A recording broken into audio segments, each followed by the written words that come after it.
Hello students of class 12. Welcome to the online tutorial classes for Vidya Bhavan High Secondary School. This video is for class 12 nutrition and the chapter that I am going to discuss about the metabolism of the food. I am continuing this chapter. This video is part 3. In the previous video, we started with the glycolysis and we learned about the basic pathways of the glycolysis. In this video, we are going to discuss about the different steps that are happening in the glycolysis. So let's check with the flow chart. Here in this video, we are going to discuss about the various reactions that is happening in the glycolysis.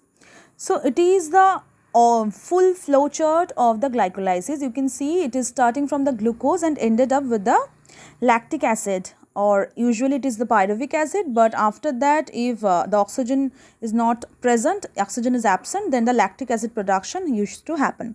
So then I'm just splitting up and let me discuss the every steps one after another. Here you can see the first step.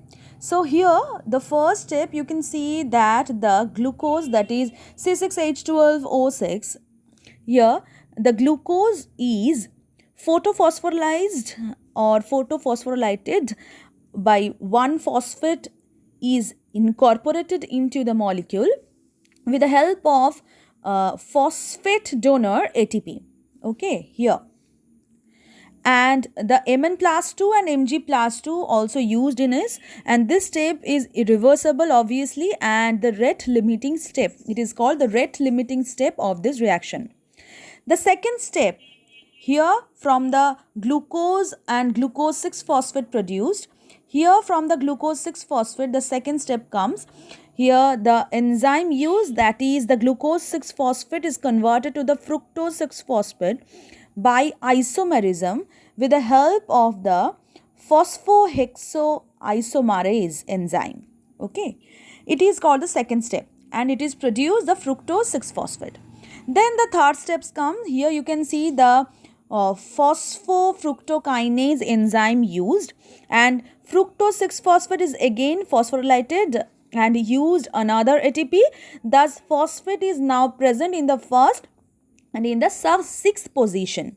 Okay, and also here you can see the ATP is forming the ADP. That means that from the triphosphate it is producing the diphosphate, and Mg plus 2, Mn plus 2 also used in this reaction. Here the fructose 1,6-bisphosphate produced. Then it is acting on the aldose in the fourth reaction, the aldose enzyme acting on it, and the fructose 1,6-diphosphate is broken down into two molecules of 3-carbon containing compound, that is glyceraldehyde triphosphate and dihydroxyacetone phosphate, or DHAP. These two, and this is a intermediate reaction, you can say, because they can be interchanged by the phosphotriose that is written in the fifth, that DHAP can be converted to PGALD by another isomerism reaction, since PGALD is the only and the further metabolized. Thus two molecules of PGALD are produced. Okay, so it is the isomerization reaction. So after that we are moving forward with the next reaction. Okay, so here it is the next reaction. Here you can see that in the sixth position, that is the glyceraldehyde 3-phosphate dehydrogenase enzyme used, and here the two molecules of PGALD is now converted to the 1,3-diphosphoglyceric acid, that is DPGA. Okay, and only with the help of the glyceraldehyde 3-phosphate dehydrogenase enzyme, or NAD plus, as coenzymes, and this step is an example of the oxidative phosphorylation. Okay, this step.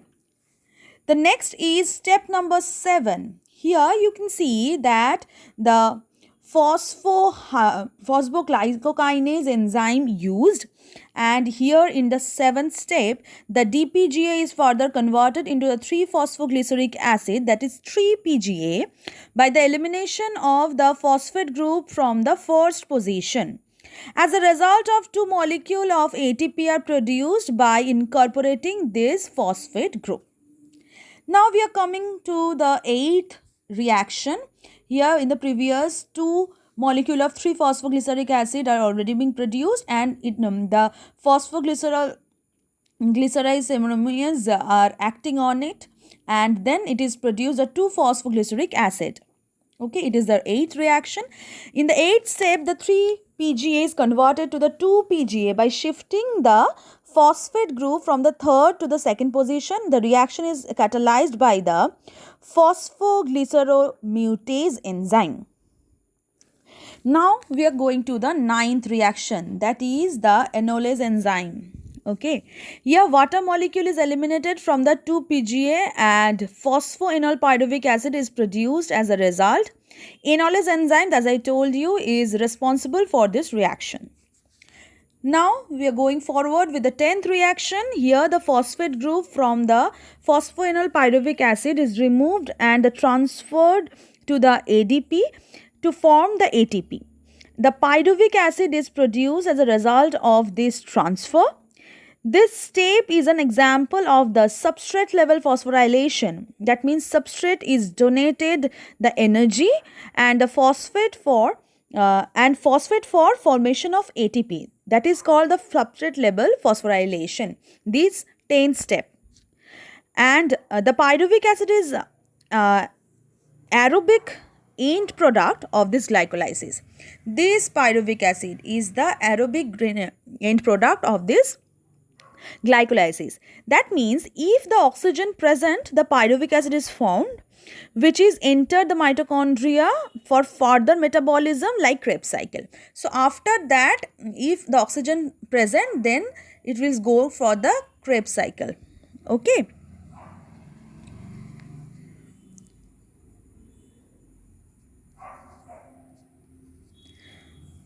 It will further go for the Krebs cycle.